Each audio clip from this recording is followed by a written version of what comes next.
guerra, Certo. da Segunda Guerra Mundial, todas as igrejas, elas perderam a sua liberdade. Foram obrigadas a formar uma só igreja e o governo estaria supervisionando. Foi uma maneira de controle. Como se fosse a igreja na China hoje. De certa forma, sim, né? Ele me levou até uma pedra, pastor. Foi a pedra onde morador por morador era trazido para ser morto. Só que a pessoa que estava matando da outra vila, ele chorava. Porque eles eram conhecidos. Ele pedia, por favor, nega essa fé. Eu não quero te matar. Mas a pessoa não negava. Diz que o rio que estava embaixo ficou vermelho. Então o senhor está me falando que 500 igrejas daqui a alguns anos pode ficar sem pastores. Só dessa denominação, sem falar das outras. Das outras. Porque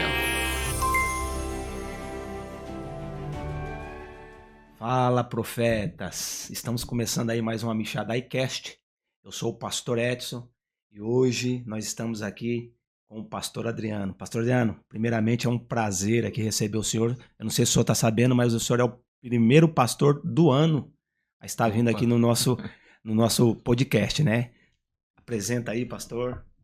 Muito obrigado, a gente agradece pela oportunidade de poder estar junto. E muitas vezes passamos aqui, né, na frente da igreja de vocês. E hoje a gente teve a oportunidade de entrar. Agradeço pela oportunidade, né, e que aquilo que a gente for conversar hoje possa ser como um pedido de socorro, né, para muitas pessoas. O Senhor tem levantado pessoas para o Japão e que muito mais pessoas possam orar, muito mais pessoas possam vir e servir nesse lugar. Amém, pastor. Pastor, a gente tem aprendido, né? Uma vez um jovem perguntou pro pastor, como se faz missão? Uhum. E ele falou, pode-se fazer missão de 3 tipos, né? Uhum. Você pode orar pelos que vão, Uhum. você pode ir Uhum. e você também pode contribuir. Sim. Né? Então, eu junto ao coro do pastor aí, eu apelo para que os cristãos que vai estar nos ouvindo aí, deixe Deus usar, deixa Amém. Deus, né? Eu estava conversando com um amigo meu lá do Brasil, ele trabalha no Colégio Batista em São Paulo, e eu falei para ele, né, Vanúcio, pega um país e ore pelo missionário que está nesse país, porque é muito difícil, né, pastor? Sim, sim. Caminhada é árdua, né? Sim. Pastor, o tema hoje a gente vai falar um pouquinho sobre, o senhor é pastor da igreja Hollins, né? A gente vai entrar um pouquinho sobre a igreja, na verdade a gente vai falar mais sobre a igreja Hollins, né? Mas Sim. Como o senhor é um pastor que fala bem o japonês, que conhece bem a história do Japão, eu também queria entrar um pouquinho sobre o evangelho aqui nesse país, Uhum. né? Uhum. O evangelho no Japão, os números de quantas pessoas mais ou menos aí estão convertidas nesse país. O evangelho chega aqui quando, pastor, no Japão? Olha, pastor, existem 2 datas que marcam a história do cristianismo no Japão. Uma é 1549, quando Xavier, né, ele vem, Francisco Xavier, ele vem para o Japão como um jesuíta. E ele chega no Japão e ele começa os seus trabalhos de evangelismo. E o evangelho católico, na época, é recebido com bastante apreço por muitos. Francisco Xavier, ele tem um susto com tudo aquilo que ele encontra no Japão, porque, de alguma maneira, naquela época, eles achavam que não era só a questão da fé, mas era levar a um tipo de civilização. Eles tinham uma ideia de que todos aqueles que não eram cristãos eram bárbaros, eram pessoas brutas, gente que quase não era gente. Mas quando ele chega no Japão, ele encontra pessoas que são educadas, civilizadas, pessoas que são gentis, pessoas que, de certa maneira, não são tão diferentes do jeito superficial que a gente conhece do Japão. A questão da educação, a questão da hierarquia, do respeito. E ali ele começa, sabe, o seu trabalho de evangelismo na época que o Brasil foi descoberto.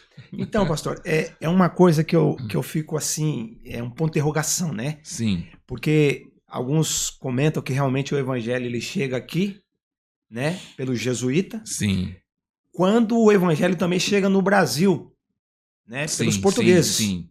não é verdade? Aí eu queria fazer uma pergunta, né, que é um ponto de interrogação na minha cabeça.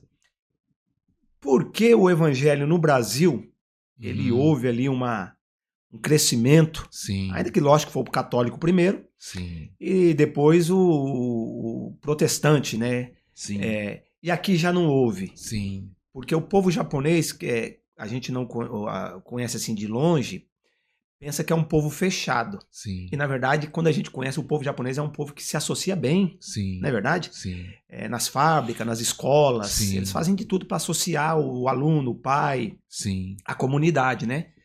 Então, por que, pastor, o evangelho ele chega no Brasil e aqui praticamente na mesma época, mas em um país ele cresceu e o outro ele não houve esse crescimento? Pastor, eu tive a oportunidade de estudar num seminário japonês Hum, e tive aula sobre história do cristianismo com professores japoneses. japoneses e foi interessante ouvir. A minha educação foi no Brasil. Eu cresci no Brasil até o ensino médio e depois que eu vim para cá. Hum, E o que eu estudei sobre história do Brasil foi tudo o que aconteceu a partir de 1500, exatamente. né? Estudei sobre o período da escravatura, Isso. Brasil colônia, a questão dos portugueses indo para o Brasil. Agora, estudar história com um professor japonês foi interessante que ele disse que em algum momento o japonês ele percebeu que num primeiro momento os europeus vinham com os jesuítas, com os missionários. Certo. Eles eram amigos, eles davam presentes, eram gentis, e atrás vinha os conquistadores. Entendi. E eles perceberam que no mundo inteiro os europeus estavam montando suas colônias. Ah, Eles simplesmente não quiseram se submeter e não aceitaram entendi. todo aquele primeiro momento de evangelismo, porque eles imaginavam que depois viriam os conquistadores. E uma coisa que eu lembro quando eu ouvi aquilo na aula, eu pensei, poxa, se eu fosse um japonês dessa época, eu faria a mesma coisa. É, Né? Se eu soubesse que essa era a segunda parte do plano, que esse seria o segundo estágio, eles viriam com presentes, hum, com aquela história de evangelho, mas depois, e de fato, nessa época dos colonizadores, a igreja ela apoiava, ela financiava. A igreja tinha um poder misturado com o Estado, né? exatamente. Então, a igreja, eu lembro até hoje, na minha cabeça, como é absurdo entender que houve um momento da história que Espanha e Portugal eram as nações mais poderosas do Poderosa. mundo É, e dividiram o mundo ali, o tal Tratado de Tordesilhas, né? é, Lembra daquilo? é verdade. É, a igreja define que até certo ponto era de Portugal e até certo ponto, de certo ponto para lá era da Espanha, que absurdo. É, E parece que existia sim todo um tratado para que o mundo fosse dividido dessa forma entre as duas nações nações. e o Japão não quis, Não quis né? submeter a isso.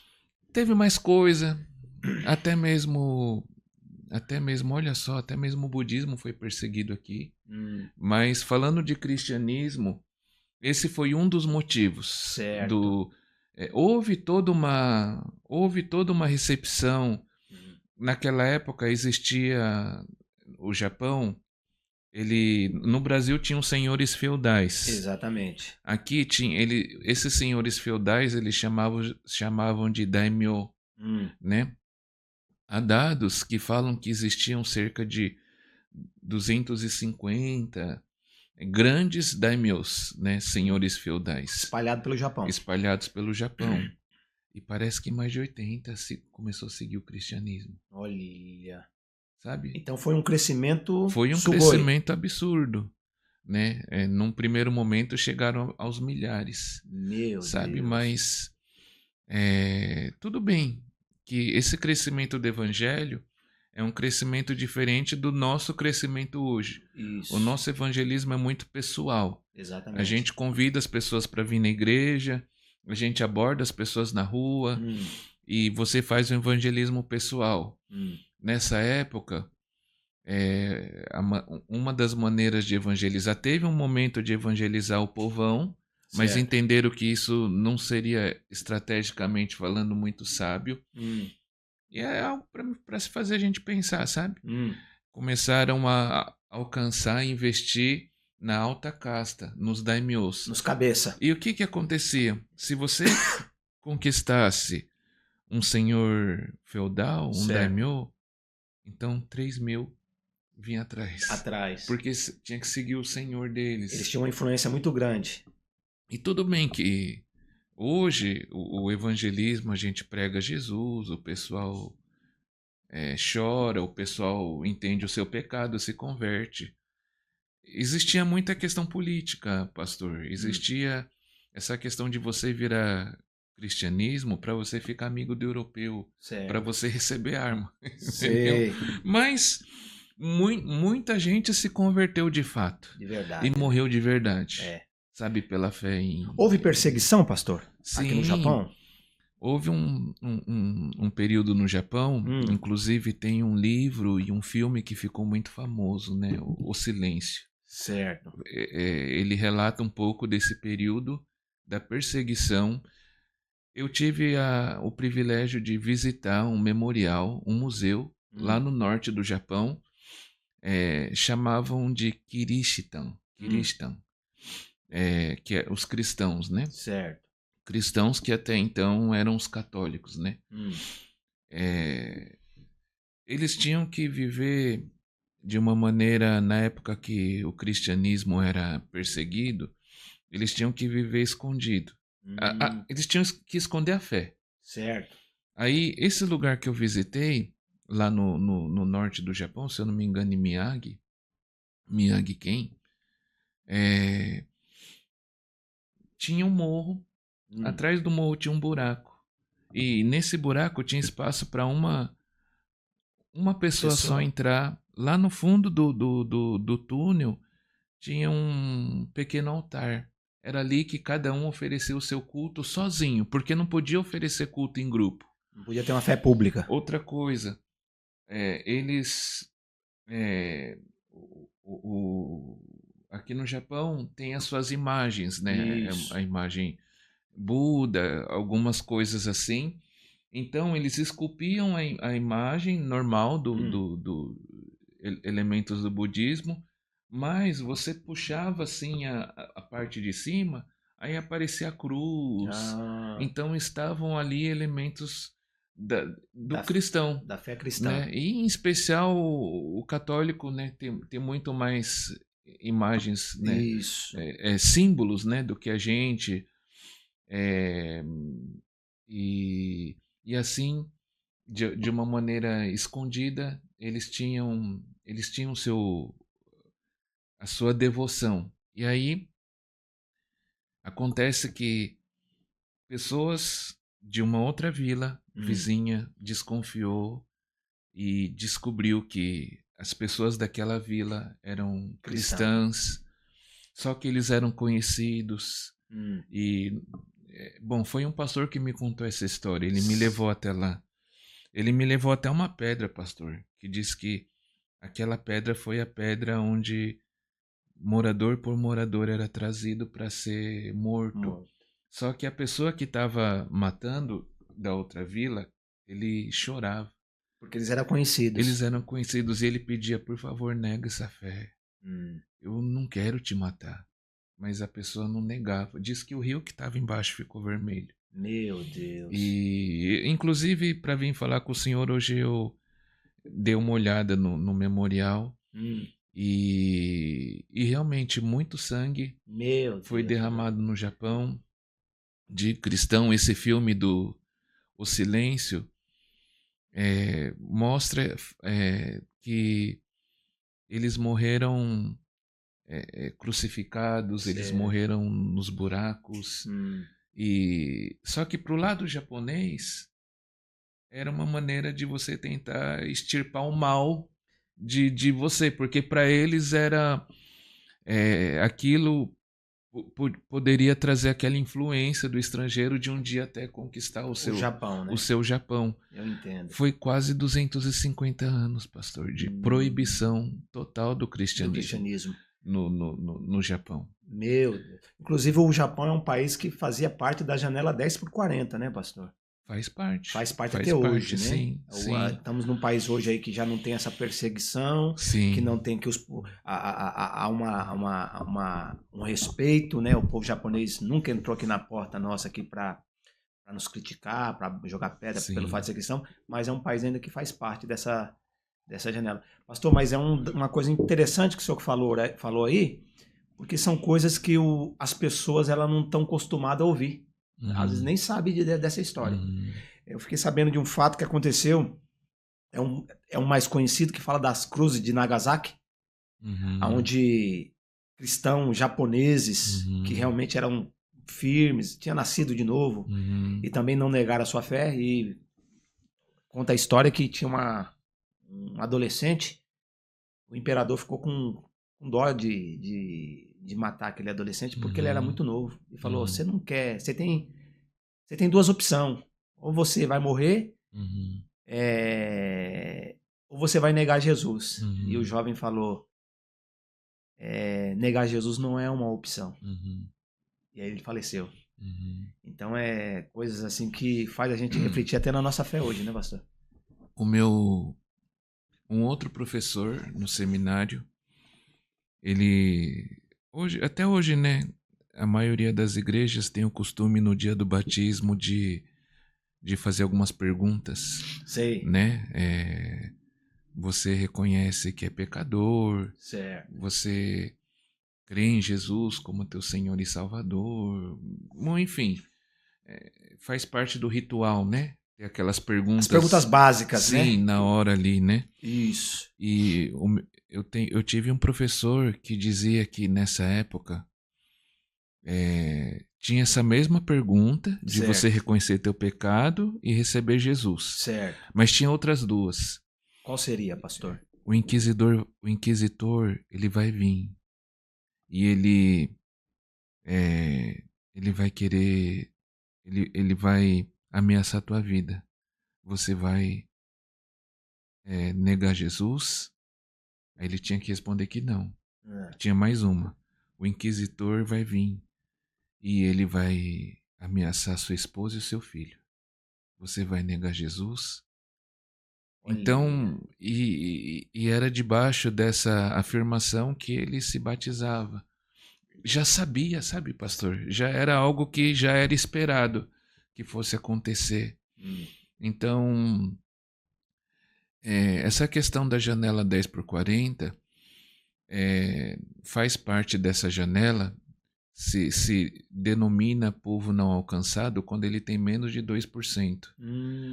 E por que menos de 2%? Os missiólogos dizem que menos de 2% indica que o povo cristão é incapaz não, é impossibilitado de conquistar o seu próprio povo. Certo. Menos de 2% é muito pouco. Exatamente. E o Japão é menos de 1%, né? E para quem conhece assim a igreja japonesa, vai perceber que as igrejas são muito idosas, são muito pequenas. E eu tenho até... Isso, pastor.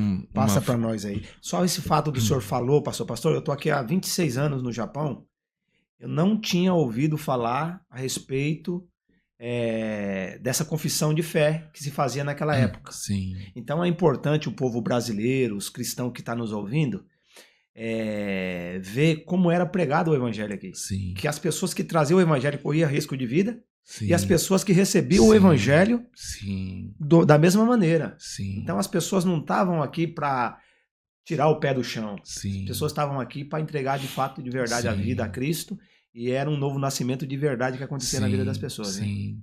Meu Deus do céu. E os dados, pastor, que o senhor tem para nos dar aí? Olha, a maior denominação que tem no Japão é a Nihon Kiristo Kyodan, Certo. né? A Igreja Cristã do Japão. Ela é uma igreja de que linhagem, pastor? Batista? Ela é, na época da guerra, da Certo. Segunda Guerra Mundial, todas as igrejas, elas perderam a sua liberdade. Elas foram obrigadas a formar uma só igreja e o governo estaria supervisionando. E foi uma maneira de controle, uma maneira, É como se fosse a igreja na China hoje. de certa forma, sim, né? Certo. E, inclusive, existiram igrejas como uma igreja conhecida no Japão, foi a Igreja Holiness também, que ela não aceitou entrar, mas aí aconteceu que a polícia veio, levou alguns pastores. Eu conheci uma senhora que levaram a mãe dela, que não era pastora nem nada. Presa. Essa senhora, ela era a filha, ela era criança na época. Levaram a mãe dela, ela deu um testemunho. Dentre alguns pastores que foram presos, alguns não voltaram para casa. Olha. Provavelmente morreram no... Como que chama aquilo? Vai fazer o Torishirabe, você vai ficar questionando a pessoa lá. Interrogatório. Interrogatório. E não voltou para casa. E aí no Japão, as igrejas cristãs, tem um tempo no ano que lembram eles chamam a pressão Holiness. Mas foi a pressão... Quando fala Holiness, não está falando só da igreja Holiness, viu, pastor? Certo. Existem no Japão as igrejas de linhagem Holiness, as igrejas... Então, tem várias. Entendo. E são igrejas que tiveram essa perseguição na época da guerra. Olha. O governo fez com que as igrejas formassem uma só igreja. Inclusive, perto da prefeitura ali, aqui de Toyohashi, certo, bem na Rua do Bondinho, tem uma igreja ali. É a única igreja que tem ali perto. Eu sei qual que o senhor está falando. Aquela igreja, eu já entrei nela, eu conheci o pastor antigo dela. É uma igreja que é da Nihon Kiristo Kyodan, igreja cristã do Japão. Certo. Só que o pastor contou a história que essa igreja era metodista. Essa igreja já pegou fogo, essa igreja... Que em Toyohashi teve exército, né? Então aqui foi bombardeado. Na guerra. Na época da guerra. Certo. E essa igreja, ela tinha sido uma igreja metodista e na época da guerra, ela teve que entrar debaixo dessa igreja do governo. Certo. E essa igreja não saiu. Então ela continua até hoje. Tem uma igreja perto tem a Rua do Bondinho ali, subindo, antes do Ichiko, do colégio ali. Do lado direito tem uma igreja, Azumada Kyokai, também é da mesma denominação. Ela era presbiteriana. Olha há muito só. tempo atrás. Meu Deus. Isso é uns 100 anos atrás, pastor? Ou Não, menos? Uns 80. Foi até 45, coisa de 60, 70 anos atrás, né? Exatamente. E aí, depois que terminou a guerra, muita igreja, muitos pastores saíram dessa denominação e refundaram as suas igrejas. A Holiness é uma delas. Certo. Né? Mas várias igrejas, vários pastores, eles saíram e continuaram o seu caminho, né? Só que muitas igrejas ficaram. E essa igreja, em 2023, ela contava com 1.660 igrejas no Japão inteiro. Das quais, em 2023, 283 igrejas estavam sem pastor. 283. E a falta de pastor seria por quê, pastor? Porque... Não tem ninguém para suceder? Olha, Nos próximos 10 anos, a previsão deles é de ficar com 500 igrejas sem pastor, 1/3 de toda a denominação. Então o senhor está me falando que 500 igrejas daqui a alguns anos pode ficar sem pastores. Só dessa denominação. Olha, sem falar das outras. outras. Porque a Holiness passa pelo mesmo problema, Isso. a Metodista passa pelo mesmo problema e praticamente qualquer denominação do Japão passa pelo mesmo problema. As igrejas, elas, a maioria já não tem jovem, pastor. Isso. E eles são muito idosos. Os mais novos, dependendo da igreja, tem 60, 70 anos. Ou seja, daqui a uns 10 anos, algumas igrejas podem ficar até extinta. Sim, humanamente falando. Sim. Né? Porque é bom o senhor falar esses dados, pastor, porque tem pessoas que vai nos assistir, que são líderes, que são pastores, inclusive, no Brasil, e o senhor está contando uma realidade que está acontecendo num país que a gente não tem 2% de cristão nesse país. Sim. Não é verdade? Sim. Então, os poucos que nós temos aqui, humanamente falando, aí o pessoal fala, não, mas a Bíblia fala que as portas do inferno não prevalecerão contra ele. É lógico, a gente entende isso, a gente crê nisso, a gente prega isso. Amém. Mas a gente está falando de um fato de que pode acontecer devido à falta de obreiros na obra, coisas que Jesus já tinha falado isso lá atrás. Sim. A seara é grande, mas os ceifeiros são poucos. Sim. Então aí também fica um apelo para toda essa liderança que vai nos assistir, os nossos irmãos em Cristo, para orar pelo Japão, Sim. orar pelas igrejas japonesas, Sim. né? Para que Deus levante aí obreiros, para que Deus levante jovens aqui nessa nação, sim. que suceda esses pastores Sim. e que vai mais além, Sim. não é verdade, pastor? Sim.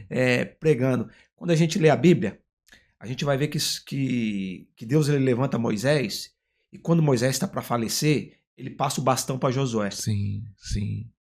Quando Josué falece, não tem ninguém que pegou o bastão. E aí a Bíblia fala que houve um período de turbulência na vida do povo de Deus, que foi a época dos juízes. E a Bíblia fala que ali cada um fazia o que achava melhor, ou seja, era uma época de anarquia. Né? O povo de Deus estava sem rumo, porque não tinha liderança, porque não tinha a visão de Deus. Então é um apelo aí que a gente faz aí pro povo cristão que está nos assistindo aí, está orando pela igreja aqui no Japão.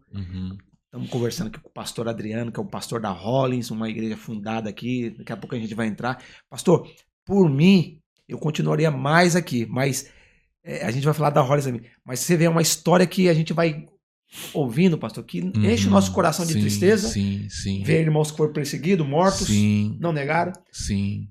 Ou seja, a igreja, ela tem sofrido como Cristo sofreu, né, pastor? Sim. Meu Deus. Por favor, pastor, continue. Então, 500 igrejas podem ficar sem pastores daqui a alguns anos. Só da denominação. Dessa denominação que o senhor falou. Da Nihon Kiristo Kyodan.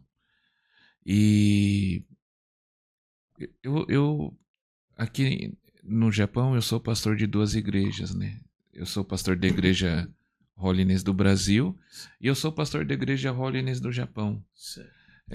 O que aconteceu? Por que eu fui parar nessa igreja? Aconteceu que a Holiness do Japão entrou em contato dizendo que essa igreja ia ficar sem pastor, porque o pastor que estava lá, ele teria que ser removido para uma igreja em Mieken, né? Porque lá estava sem pastor há muito tempo. Meu Deus. E essa igreja de Nagoya, ela estava com 4 membros, tem um prédio, certo. Ia ficar com 4 membros e eles não encontravam nenhum caminho para ela. Então era perigoso até fechar as portas. Então, só que, para minha surpresa, né, eu chego lá e uma outra igreja amiga estava passando pela mesma situação. Tem uma igreja que fica em Kanayama, lá em Nagoya, onde funciona uma livraria. E não sei se é a única que tem lá a única livraria que tem em Nagoya. E também está muito tempo sem pastor. E o pessoal está num processo de encerramento também, né? Então, é um problema geral, sabe, pastor? Um problema que alcança N denominações, denominações diferentes. E hoje o pessoal tem falado em...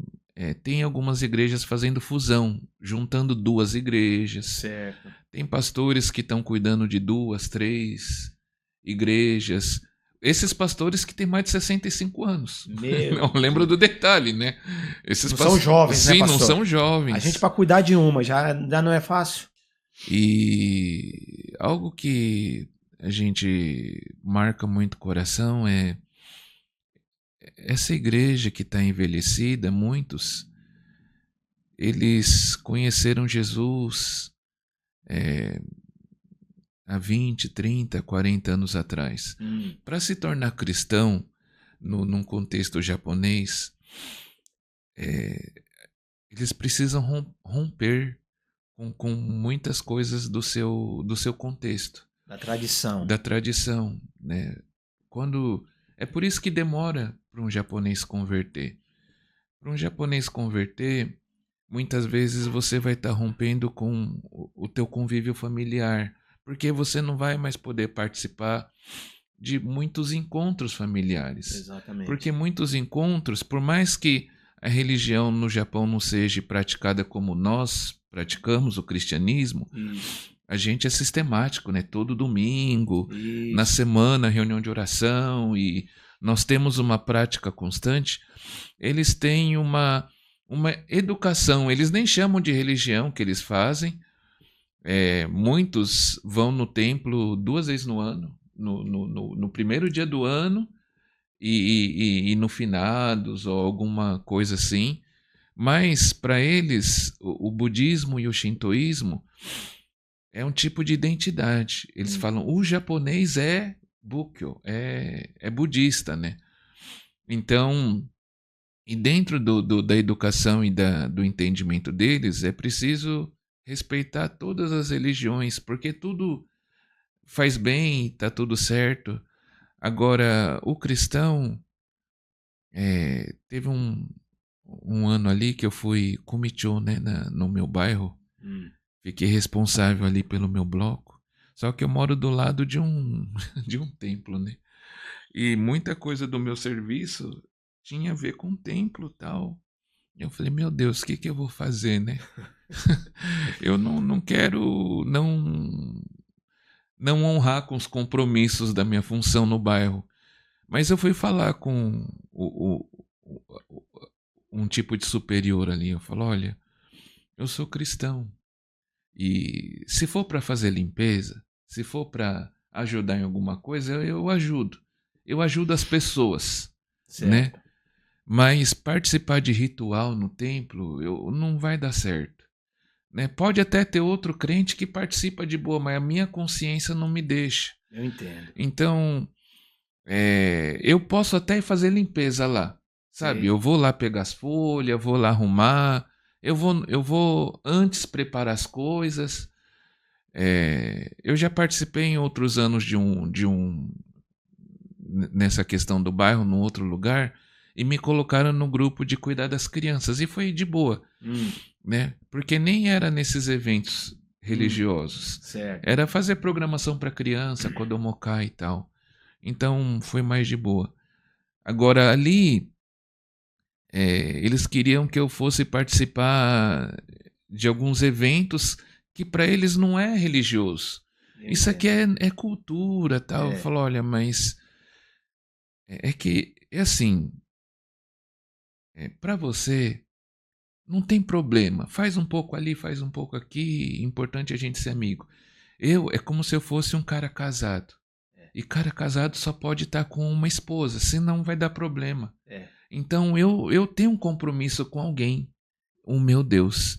Então eu não posso ficar andando como se eu não tivesse compromisso, como se eu fosse um solteiro. Então não sei se o senhor vai me entender. E não, eu vou parecer o chato, eu vou parecer o que não quer se relacionar, mas é que eu tenho um compromisso, eu não sou livre. E aí ficou meio a contragosto lá, né? Mas entenderam. Mas, então são coisas assim que que no nosso contexto é sempre, puxa, até onde a gente pode ir, até onde vai é certo deixar ir, é certo não ir. Eu sou muito a favor de que a gente precisa se relacionar. Se a gente não se relacionar com o povo, como que a Exatamente. gente vai chegar nele, Pra né? alcançar essas pessoas, né, pastor? Mas tem alguns ainda que pelo menos eu ainda não me encontrei, né? Ainda não encontrei essa segurança. Então, para ficar com consciência pesada, eu me considero que eu não sou radical, sabe, Eu pastor? entendo. Sim, não. Porque se fosse radical, não dá para viver aqui. Não. Porque todo lugar tem a casinha ali do Deus deles. Todo Exatamente. lugar. Por mais que eles não falam que é Deus. Mas Coríntios fala, né? Não tem problema comer carne sacrificada a ídolo. Mas se a consciência de alguém ou a tua vai pesar, melhor não Não tocar. comer, né? Então, tem alguns pontos que não sei se é dor ou se é dúvida. Acho que é dúvida aí. Né? Melhor não. Uma das meninas que a gente cuidou, ela queria muito ir para um Matsuri, né? Sei. Eu falei, olha, a gente não vai em Matsuri. E deu dó, porque a menina chegou na casa de um crente assim, do nada, né? E não, eu preciso orar para Deus dar mais sabedoria, pastor, para caminhar nesse Japão. Eu entendo. O pessoal entender, né? A cultura de um país, geralmente, ela gira em torno das suas crenças, né? Uhum, A cultura do povo judeu, ela gira em torno de Deus, das festas que Deus estabeleceu, da comida que Deus estabeleceu. E aqui no Japão não é diferente. A cultura daqui, ela gira em torno das crenças. Então, talvez hoje, para o povo japonês moderno, aquilo virou cultural. Mas para a gente, sim. é como, por exemplo, no Brasil, um cristão fazendo parte de festa junina. Uhum, Né? Eu penso igual o senhor, na minha cabeça não dá certo. uhum, A professora uma vez veio convidar o meu filho, estava estudando na escola brasileira, uhum, ia ter festa junina lá, e eu falei, "Ah, ele não vai participar", e expliquei para ela também, né, a questão da nossa crença, da nossa fé. Ela ficou meio chateada, uhum, mas que é um ponto que não dá para se negociar, uhum, né? Então, eu penso igual o senhor também uhum. nessa questão, né? Pastor, deixa eu fazer uma pergunta para o senhor. Os estrangeiros cristãos aqui no Japão, Uhum. eles têm influenciado para o crescimento do evangelho aqui? Eles têm atrapalhado? Qual é a sua visão a respeito desse assunto? Acho que tem dois níveis, né? Eu penso que, por exemplo, existe. Nós vivemos numa comunidade grande aqui na região de brasileiros, né? É, E não é fácil viver no estrangeiro, ser imigrante. é verdade. Aprender a língua, a cultura, né, a comida, tudo é tão diferente. E eu penso que para nossa manutenção emocional, Hum, os brasileiros precisam do seu cantinho, porque vive a semana inteira naquele estresse, naquela com a saudade de casa. Muitos da nossa idade estão passando pelos momentos de perder os seus entes queridos no Brasil e é terrível. E a culpa que vem. Então, é inevitável que o imigrante construa as suas bolhas, hum, os seus clubinhos, né, para sua própria sobrevivência. Por mais que, quando a gente amadurece um pouco, a gente entende que Deus tinha um plano quando nos trouxe para cá. exatamente. Tinha, não tem um plano, né? E para nos fazer ser sal e luz nesse lugar. Hum, E eu penso que para muitos japoneses, nós somos a única Bíblia que eles estão tendo contato. Sabe, Paulo fala que nós somos cartas vivas, né? vivas, exatamente. Então, para muitos, o nosso testemunho é a Bíblia que os japoneses têm diante deles. E a atitude do cristão pode tocar muito, né? Exatamente. Agora, eu penso que é, eu acho que tem a questão do amadurecimento do tempo de Deus. eu penso que os estrangeiros poderiam ser mais intencionais na cultura japonesa. Participar mais, Sei. saber mais japonês, estar mais lá entre eles. Por exemplo, mesmo a questão de trazer para uma igreja, né? Sendo pastor da igreja brasileira e da igreja japonesa, eu vejo como é difícil. É cômodo para mim, seria cômodo para nós, mas trazer um japonês para a igreja brasileira é muito complicado. É porque é muito diferente para eles. É tudo muito. Imagina você trazer um japonês e no primeiro dia. Levanta aí, fala seu nome. Já acabou com o cara. Já acabou com o cara. O japonês, ele não quer se mostrar, ele não quer que ninguém perceba ele. E aí, imagina esse negócio de, na hora do louvor, vai cumprimentar o irmão. É muito momento constrangedor. É muita coisa difícil. Sabe? E. Então, para trabalhar com japonês, penso eu, né? Deus tem tantas estratégias, mas o mais comum é a gente entrar no meio deles. O Hudson Taylor foi Eu tava pensando nele um agora. missionário famoso, Na né? China, né? Na China. E ele quebrou paradigmas dos amigos dele. Exatamente. Dos amigos dele, porque ele colocou roupa de chinês, Roupa de chinês. usou uma trança de chinês. Exatamente. E ele foi pro interior da China e os seus amigos criticavam ele. Cara, o que você tá fazendo? Mas os chineses se sentiram honrados e se abriram para ele. Então, talvez, eu imagino, sabe, pastor, eu tive alguns ideais na minha cabeça. Da minha igreja se tornar uma igreja missionária, uma igreja que vai cumprir o seu papel aqui. Mas talvez a igreja brasileira que eu pastoreio, talvez o papel dela, num primeiro momento, é cuidar desses imigrantes. E tem um monte de imigrante que só veio conhecer Jesus aqui. Exatamente. Né? Tem um monte que na igreja nós tivemos essa experiência. E eles precisam ser cuidados, precisam ser levados a um crescimento, cuidado emocional deles. E talvez alguns que o Senhor separar, ou não sei se de repente tem a questão da geração, né? Quem sabe a nossa geração vai cumprir um papel e a geração dos nossos filhos que vão falar um Nihongo muito melhor que a gente. Se veste igual japonês. Se veste, né? Para comer então igual japonês não se fala, né? O pensamento deles, eles entendem porque eles convivem com o japonês. Então, quem sabe muitos desses filhos da segunda geração vão ser os missionários no meio do povo. Então, penso que o Senhor não perdeu o controle e não vai perder. Deus é soberano, vai né, fazer o plano dele acontecer. Eu concordo com o senhor. Inclusive, os jovens que nascem aqui no Japão, né, o caso do meu filho, de milhares de jovens que estão por aqui, que nasceram, às vezes você conta uma piada comum no Brasil, eles não entendem. Pastor. Eu costumo dizer, tinha uma jovem aqui, né? Ela fala bem Nihongo, é igual japonesa. Sim. A gente contava uma piada para ela, eu costumava dizer que a gente contava uma piada na sexta, ela ia rir no domingo. Sim. Ela não entendia. A cabeça é outra. É outro ritmo. Pastor, rapaz, a conversa tá tão gostosa para falar sobre esse Japão, para falar do evangelho aqui. Agora a gente vai falar um pouquinho sobre a igreja Hollins, né?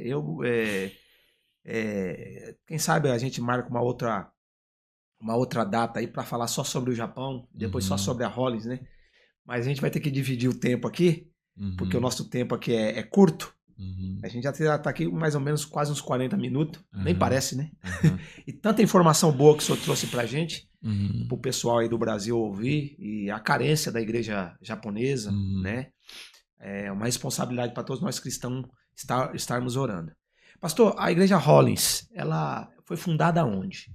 Ela começa onde? Olha, pastor, um pastor metodista, ele pastoreava no Japão e ele sentia que faltava algo, né? Que alguma coisa lhe faltava. eh, e ele ouviu sobre o avivamento que veio através do Moody, Hum. lá nos Estados Na Unidos. Rua Azusa? Isso, na Rua Azusa foi onde a questão do o movimento pentecostal, né, Isso. nasceu, mas teve um sapateiro Sei. que ele ele queria ser professor de escola dominical, aí o pastor dele falou: Você pode ser. Opa, cadê meus alunos? Então, vai buscar."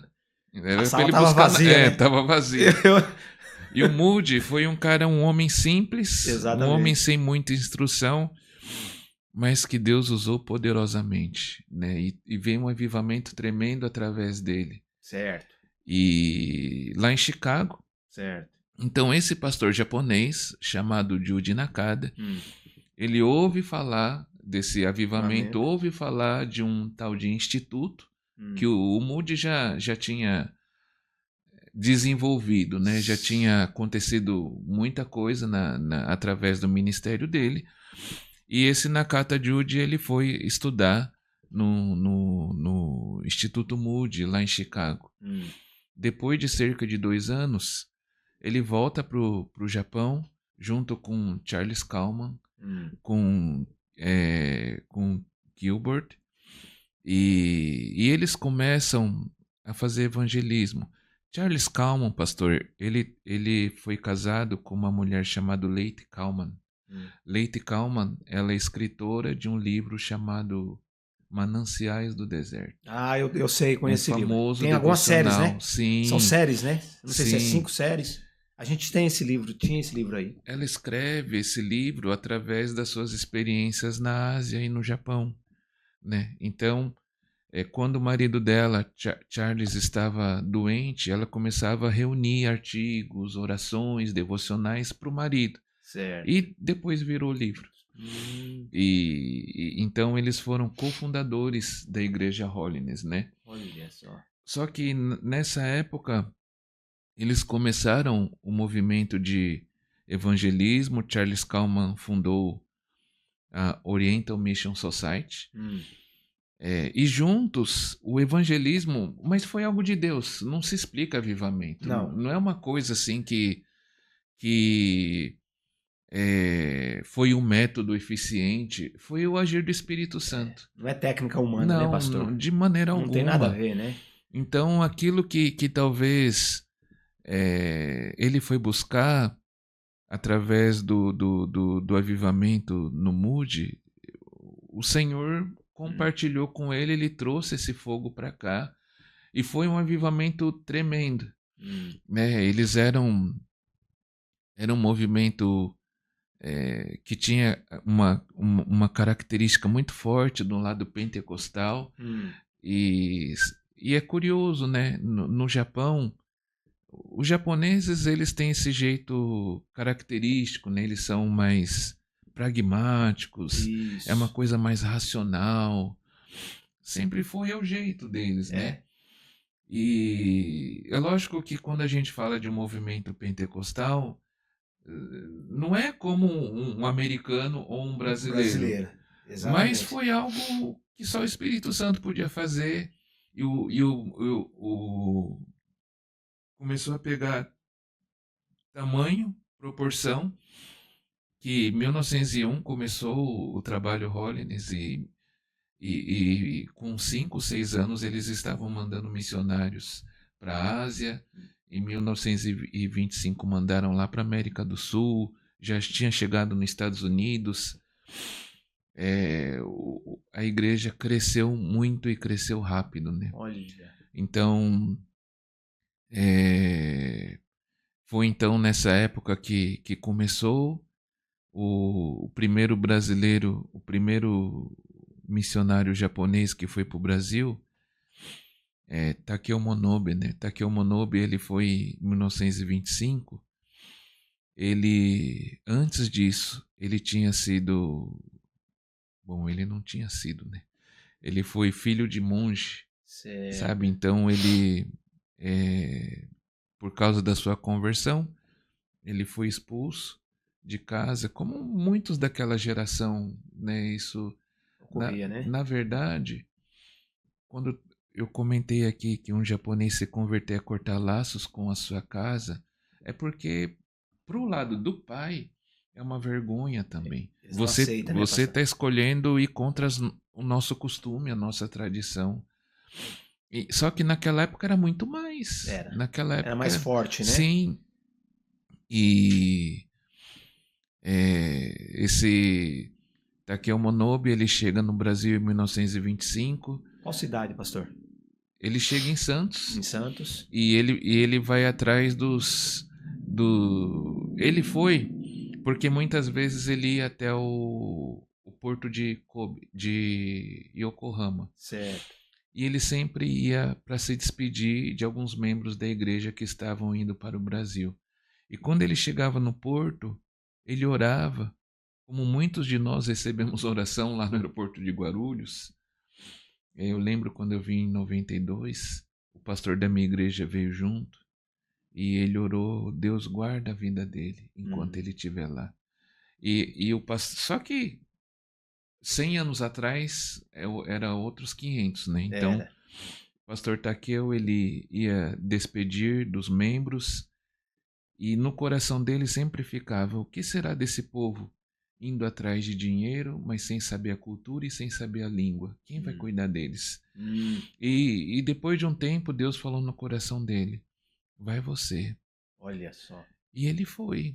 Foi pro Brasil para pastorear, cuidar dessas vidas. E como foi uma outra época, né, pastor? Isso. Ele foi com a passagem de navio para lá. E ele chegou numa época que, pensa bem, o nosso Brasil tinha abolido a escravatura em 1888, alguns anos antes, né? Aí começou a colocar um monte de imigrantes. Vieram um monte de italiano, né? Veio os japoneses. Na verdade, os portugueses foram os primeiros a chegar, né? Os japoneses, eles foram morar onde outrora era a casa dos escravos. Dos escravos. E o jeitão e o costume de cuidar do povo era cuidar de escravo. Tem uma novela japonesa, um dorama, que chama Haru Inatsu, As Cartas que Não Chegaram. E fala sobre duas irmãs que se separaram. Uma foi para o Brasil. E conta que o primeiro salário que recebia era depois de um ano de trabalho. Porque eles trabalhavam em lavoura. Então você planta para colher daqui a um ano. Só que nosso povo brasileiro já era muito esperto naquela época, né? Já. Então só tinha uma vendinha na fazenda e o povo tinha que comprar e escrever, fazer a conta lá para pagar daqui a um ano. Quando chegava na época de acertar a conta, o teu salário não conseguia pagar a tua conta. Você estava devendo pro patrão. Estava devendo. Ou seja, a escravatura ela acaba no papel, mas não na prática, né, pastor? E aí, que mesmo o japonês, com toda essa educação que eles têm, se você coloca numa situação como essa, você vê japonês fugindo também à noite. Né? Aconteceu. E aí o Takeo Monobe chega no Brasil e sem recurso para evangelizar as pessoas que são tratadas como escravos. Então ele começa o evangelismo atrás das famílias japonesas. E foi só quem ele foi atrás desses japoneses. Alguns se converteram no navio, porque 2 meses no navio, né? E esse pastor, ele estava na casa dos 30, né? E ele morre com 5 anos de ministério. Ele morreu com 35 anos, pastor? Não sei, não tenho certeza se é 35, mas ele ainda estava na casa dos 30. Então ele morreu muito novo. Ele morreu novo. Poxa. Porque não tinha recurso, o trabalho era muito pesado. Eu entendo. Ele dependia de carona, caminhava muito a pé, não se alimentava bem. E ele não recebia. Eu tenho um amigo que é pastor da Holiness, ele é neto de pastor. O avô dele era Kikuchi Sensei. Ele diz, esse meu amigo fala que o Dichan dele, muitas vezes ele não recebia oferta, dinheiro. Ele recebia o que estava colhendo na época. Entendo. Então, quando ele chegava em casa, era 1 semana, 2 de repolho, 2 semanas de cenoura. Porque era o que o povo podia dar, Podia pastor. dar. Era as ofertas, né, pastor? Agora imagina na época do Taqueu, do primeiro, Meu né? Deus. Na época que o povo estava passando, era a primeira leva ainda, né? Era. Tava no começo. Isso. Então, diz que o pastor, o trabalho dele, ele chegava nas fazendas, enquanto os pais estavam trabalhando, ele cuidava das crianças, ele fazia comida para os pais. Certo. Então, era um tipo de pastoreio que é um pouco parecido com o nosso. Isso. O nosso trabalho aqui no Japão, você não pode só cuidar da igreja. Não. Você precisa ajudar também nas coisas da escola, ir no hospital, ajudar numa mudança. A gente tem que fazer tudo. Tudo. E naquela época era muito mais, né? Eu imagino, pastor. Então, a igreja Holiness começou ali em 1901. E com pouco tempo ela explodiu, né, mandando missionários para vários lugares do mundo. E, bom, ela passou pela época da guerra. Certo. Falando de Brasil, pastor, o pessoal da nossa igreja foi impedido de falar japonês. Mas tinha muitos que só falavam Nihongo. Imagina se chegasse essa lei aqui pra gente, proibindo a gente de reunir. Não pode juntar 3, 4 pessoas e falar em português. Mas a maioria de nós só fala português, mas não pode. Então, aconteceu isso lá no Brasil. Aconteceu no Brasil, pastor. O pessoal das igrejas japonesas, da Holiness, da Metodista, eles foram proibidos de falar Nihongo, o japonês, e não podiam se reunir. E então houve, por causa dessa questão da guerra, se aqui no Japão eles tiveram que formar uma igreja só, tá debaixo ali da supervisão do governo, passar as suas dificuldades, lá fora também aconteceu muita coisa, né, não. Foi até pior, né? Bom, não sei qual foi pior, mas a igreja, mesmo nos tempos modernos, passou por muita dificuldade. E a Holiness, ela, depois de terminada a guerra, então um pastor chamado Kurumada, né, ele levantou a bandeira da Holiness e aí reuniu um povo que para recomeçar, né, o trabalho das igrejas Holiness. Mas já isso depois da guerra. Depois da guerra. E aí outras igrejas da linhagem Holiness, que são, a gente diz, herdeiros do movimento do Nakata Juchi. Hoje tem várias. Tem a igreja Emanuel, tem uma igreja... A Nazareno também, ela é ramificação da Holiness ou não, pastor? Não, a Nazareno, a Holiness, ela é uma igreja de linhagem wesleyana. Certo. Nós somos também de linhagem wesleyana, e a Nazareno também faz parte do movimento da santificação. Também é uma igreja de linhagem wesleyana. Exército da Salvação. Metodista. Metodista é a que começou mesmo, né? Certo. O movimento pentecostal vem do movimento wesleyano também, sabe? Vem dessa mesma linhagem, né? Mas no Brasil tem mesmo a Comunidade da Graça. Isso. Tem as demais comunidades também, né? Sim. Que são, né? Tem várias igrejas que vieram dessa ramificação, né? Ô pastor, as doutrinas fundamentais assim, da Holiness, a Holiness é uma igreja que dá muita ênfase na santificação, né? Sim. Santidade. Mas hoje ela é uma igreja pentecostal, é uma igreja, como que você vê a Holiness hoje? Tem alguma diferença entre a brasileira e a japonesa? Porque às vezes você vai numa Batista, vamos supor, igual você falou, né? Você vai numa Batista americana, aí vai ter Sim, aquele coral bonito, aquela coisa. sim, Aí às vezes você vai numa Batista da Europa, sim. né? Uma pessoa cantando ali no órgão, e enfim, né? Existe a questão cultural, né, pastor? Existe. Nós somos. Eu cresci no Brasil, Isso. né? Então nós temos o nosso jeito brasileiro, É. né? E isso se demonstra principalmente na hora do louvor.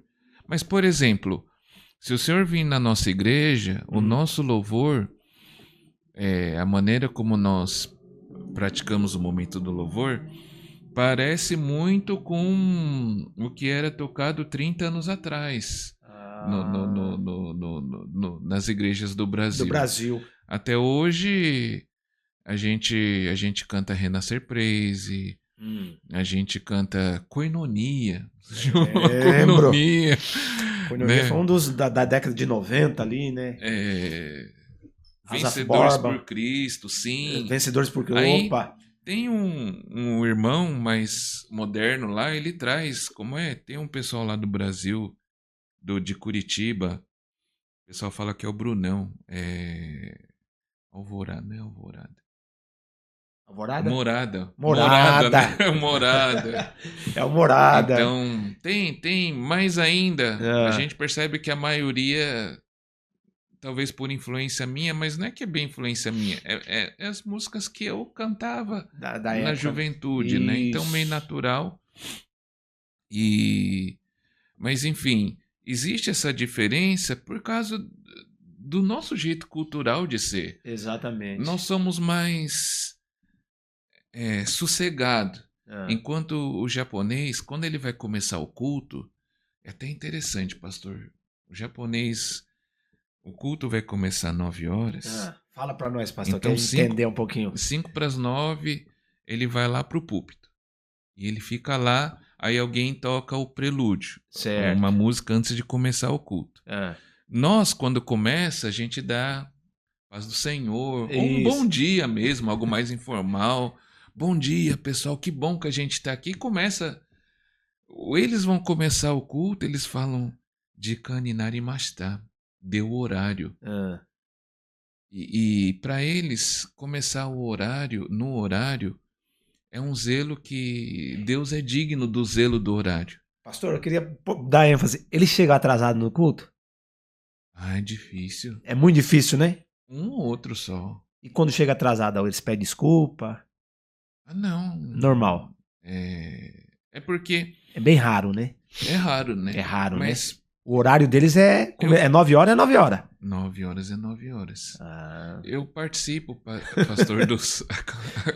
É tanta hora de começar como a hora de acabar. O que eu tive um choque cultural foi no acampamento de Shougakusei, de primário. Certo.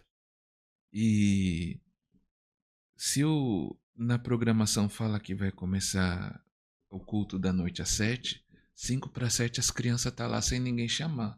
Já tá todo esperando. Todo mundo esperando. E como assim? Essas crianças não é normal, não. Como que chega todo mundo na hora?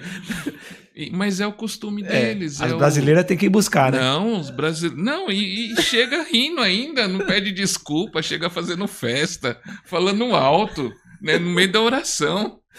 Mas é o lado cultural. É tudo questão cultural. Mas eu acho que a questão do horário, pastor, eu acho que o brasileiro ele tinha que se corrigir mais nessa área, né? Que é uma área que não é fácil. Então, às vezes você tá pregando ali, o camarada chega. Pro trabalho a gente chega na hora, né? Chega. Mas o brasileiro tem esse lado informal, à vontade, que não é ruim. Não. Né? É algo... A gente se sente em casa, né? Na igreja. Né? Eu acho que é uma questão cultural também. Sim. Né? A questão dele chegar do jeito falando alto e... Sim. Né? Não tem jeito, né? Agora, quando fala sobre a questão de doutrina, né? Outra pergunta. Bom, sendo técnico, a Holiness, eu fiz o seminário aqui no Japão. E da própria igreja mesmo, pastor, o seminário? A igreja Holiness tem o próprio seminário tem dela. Um seminário, sim. Certo. O internato e tal, eu morei lá com eles, né? 4 anos, pastor? Eu fiz 5. 5 anos. 5 anos. Bacharel. Eu fiz um tal de mestre em divindade. Mas é equivalente ao bacharel, né?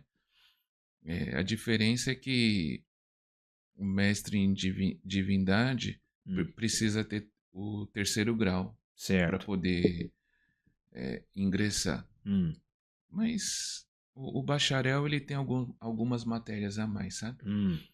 E ele é armínio wesleyano, né? Porque tem aquela diferença entre armínio e calvino. Isso.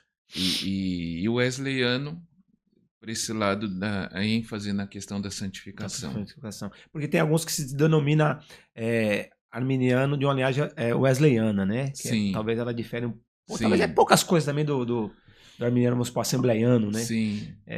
A diferença não são muitas, né? Mas pode falar, pastor. Agora, quando o pastor pergunta sobre se é uma igreja pentecostal, nós cremos, né, que ninguém reconhece que é pecador e nem que o Senhor é Senhor se não for pelo agir do Espírito Santo de Deus. Então, nesse sentido, nos reconhecemos também como pentecostais, como alguém que o Espírito Santo tocou, senão não seria possível converter. Agora, se o pentecostalismo for a questão de uma igreja que tem algo mais comum, né? Manifestações dos dons espirituais. Certo. Dentro do contexto da igreja Holiness hoje em dia, falando da brasileira, né? Certo. Já não é tanto esse estilo, mas tem, como toda boa igreja brasileira, tem vários grupos dentro da igreja. Exatamente. Tem aqueles irmãos mais animadinhos. Isso. Tem aqueles mais sérios. Tem aqueles que chegam na hora, tem aqueles que não chegam na hora. Então, nesse sentido, a igreja brasileira é uma igreja bastante diversificada, pastor. Certo. Inclusive, tem vários irmãos ali que gostam de participar de conferências de outras igrejas e tal. Sei. E tá tudo certo. Agora, no Japão, eu vejo que existe um lado muito cultural. Eu tenho muita amizade com o pentecostal japonês. Tenho um grande amigo, pastor da igreja assembleana, lá de Nagoya. Japonês, pastor? Pastor japonês, pastor gente boa demais. Na igreja dele, eles têm, parece que são 5 ou 6 cultos em línguas diferentes. Olha. Né? No mesmo dia, pastor? No mesmo dia. Meu Deus. E como eles têm, acho que 3 andares, tem alguns cultos que funcionam no mesmo horário. Mesmo horário. Então, tem em japonês, inglês, tem espanhol, tem filipino. Tem muito filipino aqui, né? Tem. Só que não é que eles emprestam a igreja para outra língua. É tudo da Assembleia. É tudo da igreja deles. Olha aí. São todos membros. Então, e o pastor tem um coração tremendo, sabe? O Timura Sensei. Só que o Timura Sensei, e quando a gente está com ele é muito parecido com o pessoal da igreja Holiness do Brasil. Então, já participei de vigília da igreja pentecostal aqui. E esse jeito mais brasileiro de orar bem alto, né? De falar em língua bem alto, cantar, pular, chorar. Eu nunca encontrei uma igreja pentecostal japonesa assim, nesse nível, né? Porque eu acho que Deus trabalha dentro da cultura de cada um, né? Então, e outra coisa, a questão do horário continua assim, é todo mundo no mesmo time. Minha esposa está numa escola de louvor. Sua esposa é japonesa, pastor? Ela é japonesa. E praticamente todos os músicos, os professores são pentecostais. Né? E tá tudo bem. Deus entenda. Né? Tá tudo bem. Não sei se vocês têm cantado assim bastante louvor. Um que é muito famoso, ele chama Nagasawa. né? Esse Nagasawa que é o diretor dessa escola, Olha. né? Então ele é um escritor, ele é o Adhemar dos nossos dias. Sei. Um Adhemar para quem é mais velho, né? Os mais novos não É o, vão saber quem é o é Adhemar. o Sandrão, né? Do Morada. Né? O Ademar de Campos fez. Sim. Na nossa época, as músicas que cantava era dele na juventude, né? Tremendo. Uhum. Né?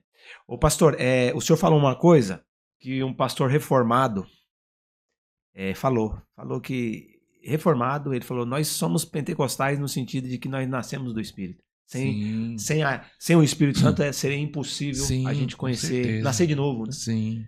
E aí o senhor falou, eu me lembrei. Sim. Que é uma verdade, né?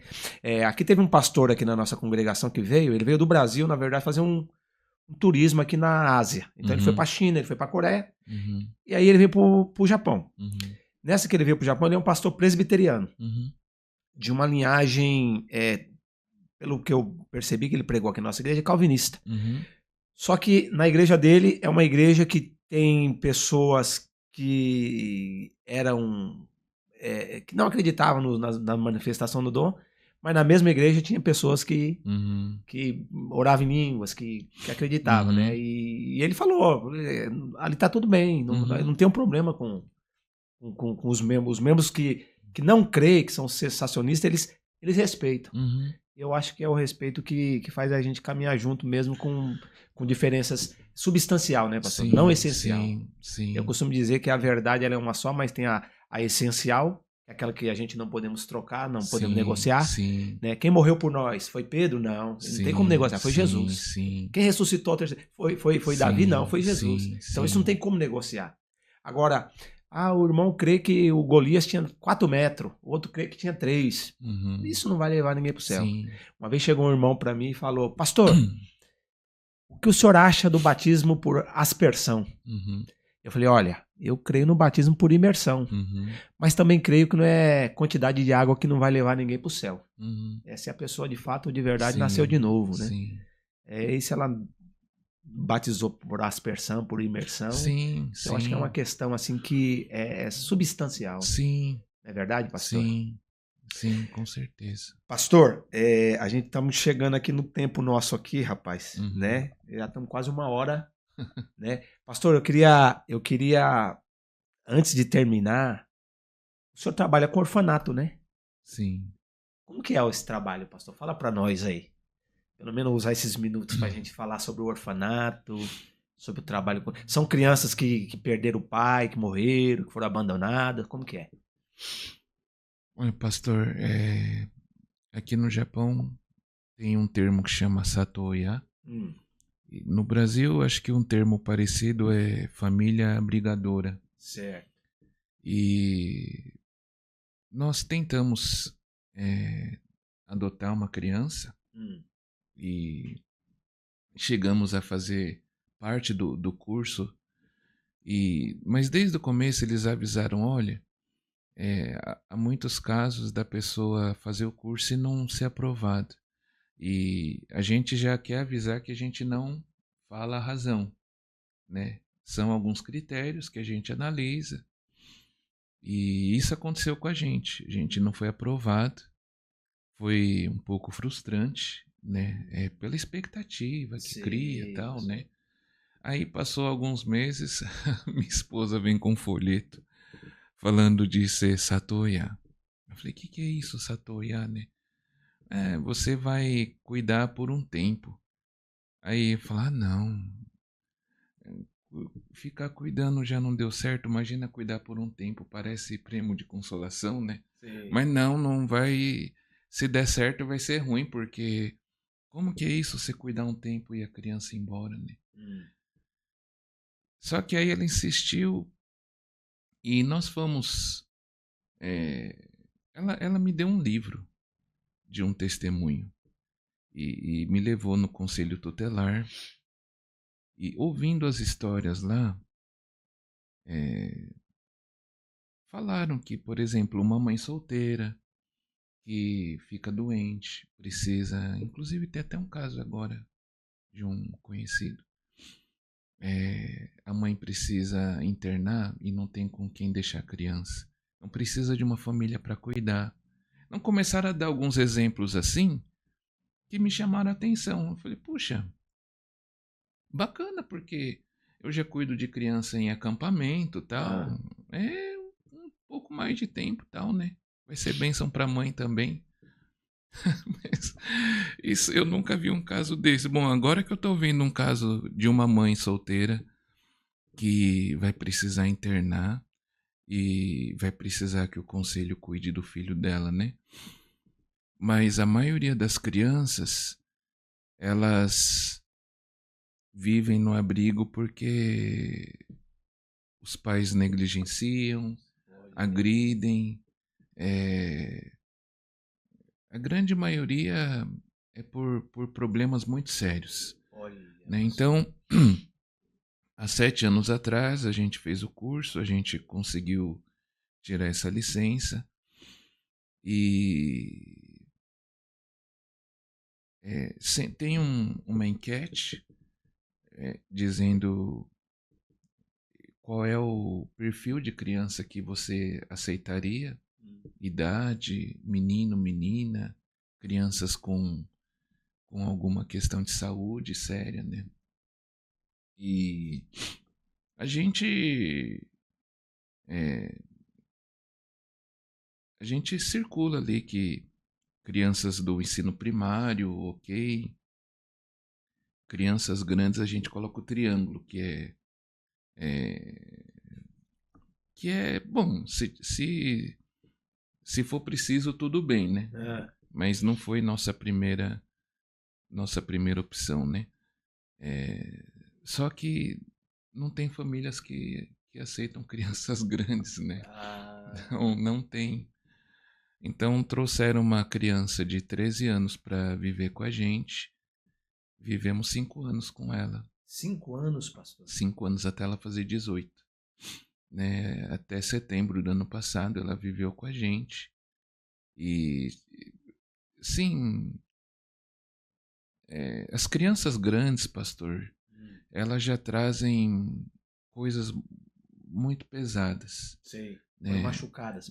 Sim, muitos traumas e é como a gente conversou com o conselho, né? Até o momento que chegaram na casa da gente, ainda com 13, viveram em abrigo, elas não tiveram oportunidade de botar para fora. Porque se fosse botar para fora, alguém ia colocar uma tampa em cima delas. Não pode. E viver em abrigo é como se fosse uma extensão da escola. Entendo. Na escola, não pode fazer um monte de coisa. Não. E no abrigo também não. Muita regra, né? A gente até entende porque como que é cuidar de 40, 50 crianças? Tem que ter a regra. Se você for viver como você vive em casa, você perde o controle. Exatamente. Mas agora se coloca no lugar da criança, que não tem nenhum lugar para ela ter a manha dela, para ela ter o momento dela. Isso. Deve ser muito terrível.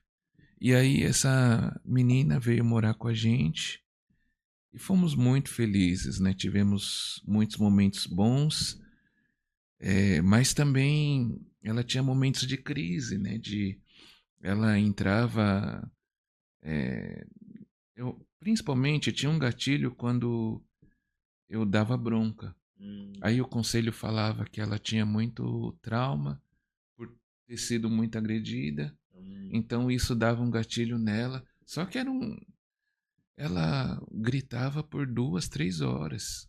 Era, e aí, pastor? Não sei o que acontecia, se o médico disse que ela tinha flashback. Ela lembrava das coisas antigas. O que aconteceu com então ela? Ela ficava gritando alto, não faz isso comigo, para. E só que como ela gritava 2, 3 horas, aí os vizinhos chamavam a polícia, né? Muitas vezes. Então, a gente passou por muita... Foi uma caminhada ali, muita coisa eu fiz errado, né? Muita bronca que eu dei que depois eu vi não precisava ter dado. Muita coisa que eu não tive sabedoria, a gente nunca foi pai, né? Certo. Ela foi nossa cobaia, coitada. Mas acho que da parte de Deus conosco foi um momento de o Senhor nos mostrar o quanto a gente precisa dele. É verdade. Né? E quando eu estava tirando a licença, eu tinha o sonho ainda de, não, vou fazer bem para as crianças, elas vão conhecer Jesus, elas vão ter uma família. O Senhor me mostrou que eu não tenho esse poder, que eu sou muito incapaz. E teve uma vez que ela chorou, isso foi emblemático para mim, chorava. E eu fui tentar ajudar e ela falou: você nunca vai entender o que eu passo, o que eu sinto. E pastor, eu olhei para ela e falei: eu não sei o que você sente, né? Eu nunca vou conseguir entender porque eu nunca passei nada nem perto do que você passou, né? Mas eu tô aqui, né? E então vivemos esses 5 anos juntos. O celular da gente, né? Ele fica todo dia traz memória, né? Fotos antigas. Sei. Então, normalmente são fotos com ela. E apesar dos momentos difíceis, mas todo o bem que Deus fez com a gente através dela marcou, né? Legal, Mas, pastor. sim, foi muito pesado, né? Então, alguns meses atrás, o Conselho Tutelar entrou em contato com a gente, perguntando se a gente poderia receber uma outra criança. E a gente pensou, né? Será que dá, né? Será que teve a primeira experiência? Não foi fácil a primeira, né, O pastor? problema não foi a criança, foi a gente, né? Mas depois de orar por 2 meses, é que a gente estava no Brasil, né? Aí minha esposa falou: não, vamos receber, né? E aí a gente tem ido no orfanato nesses tempos. Certo. E na segunda-feira ela vai mudar para minha casa. Olha, quantos né? anos, pastor? Tem 15. Olha, essa, que né? benção. E a gente. Bom, uma psicóloga falou com a gente, né? Vocês não são mais os mesmos, né? Não é de fato, né? Mudou, Mas, né? pastor, a gente. Talvez hoje eu tô com uma cabeça menos idealista do que 7 anos atrás.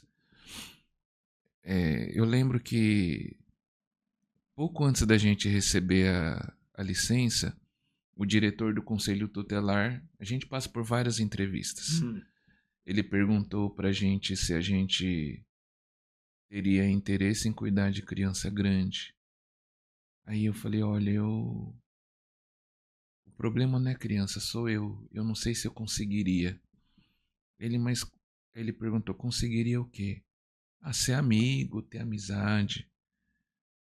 Eu não vou esquecer as palavras dele. Ele falou assim: olha, as crianças grandes, elas não querem mais amigo, porque elas não conseguem confiar. Elas já foram muito maltratadas pelas outras pessoas. E a gente do Conselho Tutelar, o nosso pedido permita que por 2, 3 meses a criança possa viver numa família normal. Certo. Possa se alimentar, ter refeição com uma família normal, dormir. Porque muitos viveram uma vida inteira no abrigo e faz 18 e vai embora, sem nunca ter tido uma refeição numa família normal. Então, Meu Deus. quando chegar a vez dela ter família, ela não vai saber, ela não vai ter nenhuma referência. Aí o diretor falou assim: o nosso pedido para vocês é dar um quarto e comida. A gente não tem expectativa de vocês serem amigos. Certo. Aí quando ele falou, eu falei: bom, dar quarto e comida acho que eu consigo, né? Só que a gente tem a ilusão, né? De querer ser feliz, de querer levar para a igreja. Eu levei a menina para o acampamento, pastor. E aí, da igreja japonesa, né? Um acampamento bem legal. E quando terminou o acampamento, fui lá e aí eu perguntei pro pastor: e aí, como foi? Aí ele falou: nossa, ela saiu na mão com uma outra menina. Pastor, eu tenho muitos anos de acampamento. Eu nunca vi um jovem em acampamento de igreja chegar nos finalmente. E foi justo a minha filha que... Sei. E na visitante ainda. Hum. Eu falei, oh, Jesus. Mas enfim. Enfim, né? Ela é meio espoleta, né? Meio... Mas a gente aprendeu a amar, né? A gente ora por ela e a gente ora para que o Senhor traga cura, até das feridas que a gente fez no coração dela, por ignorância, por ser fraco também. Eu entendo. E para que o Senhor possa abençoá-la, né? Então, já vivemos com uma criança de 5 anos por quase por 40 dias. Vivemos com essa menina por 5 anos. Vai vir essa próxima que tem 15. E assim, para mim, ser missionário no Japão é tão difícil, pastor, a gente alcançar japoneses para Jesus. E mesmo eu falo japonês, né? Mas os japoneses não conseguem alcançar os seus patrícios. Eu também não tenho conseguido muitos, né?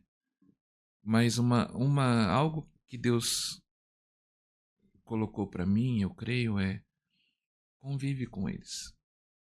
Não ache que vai ser um evento, fazer o culto de evangelismo e ele vai vir. Convive. E esse trabalho, esse ministério de cuidar de criança é uma maneira de conviver. E quem sabe essas crianças vão ter oportunidade de conhecer Jesus. Exatamente, né? Com certeza. Apesar das nossas fraquezas, dificuldades, né? Com certeza. Delas terem a semente no coração e no tempo certo, aí o Espírito Santo, não eu, Exatamente. vai fazer dar fruto na vida deles. A obra, né, pastor? Pastor, rapaz, surpreendeu assim, a minha expectativa de estar conversando com o senhor. Para mim foi muito produtivo. Eu estou aqui no Japão há 26 anos. O senhor falou coisas que eu não conhecia, né? A respeito do evangelho aqui, a respeito da igreja Hollins, que eu também tinha um conhecimento muito superficial, né? Eu conhecia já o senhor já de alguns anos, mas é pouco que a gente se vê, né? Eu acho que já faz tempo que a gente não se vê, né, pastor? Pois é. Acho que já faz uns anos já, o Caio era pequeno, né? Era. Né? E o senhor falando aí também, rapaz, o nosso coração parece que se une, né? Sente a dor do senhor, as lutas, as dificuldades. E eu quero falar para o senhor que a partir de hoje o senhor vai ser aquela pessoa que eu vou estar ali orando também. Amém. O seu ministério, o trabalho que o senhor está fazendo com essas crianças aí. Amém. Pastor, obrigado. Obrigado mesmo pelo senhor ter aceitado o nosso convite, o senhor ter disposto aí seu tempo. Agradeço. Obrigado, pastor. Eu que agradeço. Amém? Amém. Deus abençoe. Pastor, se alguém quiser conhecer a Hollins lá, como que faz para chegar lá? Fala aí pra câmera. O senhor tá naquela câmera ali, ó. Para conhecer a Holiness, bom, eu moro aqui em Toyohashi, na cidade de Toyohashi. Sou pastor da igreja Holiness aqui na região e também da igreja Holiness em Nagoya. Só que a igreja de Nagoya é uma igreja japonesa. Ali na igreja está morando um missionário, amigo nosso, né? São brasileiros também, Lucas e Nadine. E, bom, vocês podem encontrar a gente nas redes sociais. Meu nome é Adriano Kuroki, ou Igreja Holiness do Brasil, Toyohashi. Acredito que vocês vão encontrar a gente ali. E que Deus possa abençoar, né? Lembrem do Japão, de estar orando por nós aqui como igreja, que o Senhor nos una, nos faça um. E também com a igreja japonesa, né? A gente possa caminhar junto nesse lugar, quem sabe com muitos de vocês também. Muito obrigado. Pastor, obrigado. Obrigado a todos também aí. Queria agradecer e eu também sou o pastor Edson aqui da SOS Missões Toyohashi, né? Que Deus abençoe todos vocês. Muito obrigado.